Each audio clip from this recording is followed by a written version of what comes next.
ପ୍ରଥମେ ଦେଖିବା ମେଷ ରାଶି। ପ୍ରାକୃତିକ ତୁମ ଉପରେ ଅଦ୍ଭୁତ ଆତ୍ମବିଶ୍ୱାସ ଏବଂ ବୃଦ୍ଧି ପ୍ରଦାନ କରିଛି, ତେଣୁ ଏହାକୁ ସର୍ବୋତ୍ତମ ଭାବରେ ବ୍ୟବହାର କର। ଆଜି ବିପରୀତ ଲିଙ୍ଗର ମୂଳ ବାସିନ୍ଦାଙ୍କ ସାହାଯ୍ୟରେ ଆପଣଙ୍କ ବ୍ୟବସାୟ କିମ୍ବା ଚାକିରିରେ ଆର୍ଥିକ ଲାଭ ପାଇବାର ସମ୍ଭାବନା ରହିଛି। ଆଜି ଅନ୍ୟ କାର୍ଯ୍ୟରେ ତୁମର ଯୋଗଦାନକୁ ଏଡ଼ାଇବା ଉଚିତ।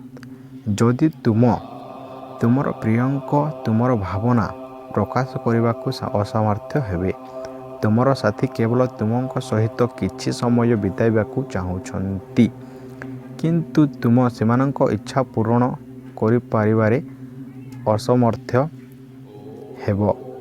ଆଜି ଆପଣଙ୍କ ସେମାନଙ୍କ ନିରାଶ ସ୍ପର୍ଶ ଭାବରେ ଦେଖିବେ। କର୍କଟ ରାଶି। ତୁମ ପାଇଁ ଆନନ୍ଦ ଏବଂ ଉପଭୋଗ। ଯେହେତୁ ତୁମ ଜୀବନ ପୂର୍ଣ୍ଣ ଉପଭୋଗ କରିବାକୁ ଯାଉଛ, କିଛି ଅତିରିକ୍ତ ଟଙ୍କା ରୋଜଗାର କରିବାକୁ ଆପଣଙ୍କର ଅଭିନବ ଧାରଣା ବ୍ୟବହାର କରନ୍ତୁ। ରୋଷେଇ ସମସ୍ୟା ତୁରନ୍ତ ଧ୍ୟାନ ଦେବା ଆବଶ୍ୟକ। ତୁମର ବିବାହିତ ଜୀବନ ଆଜି ଏକ ଜାଗା ପାଇଁ ଇଚ୍ଛା କରିବ।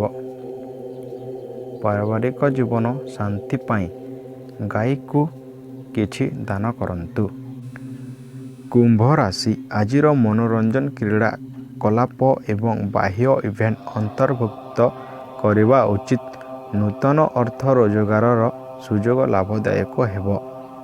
ଆଜି କାର୍ଯ୍ୟ ଚାପଗ୍ରସ୍ତ ଏବଂ କ୍ଳାନ୍ତିକାରୀ ହେବେ।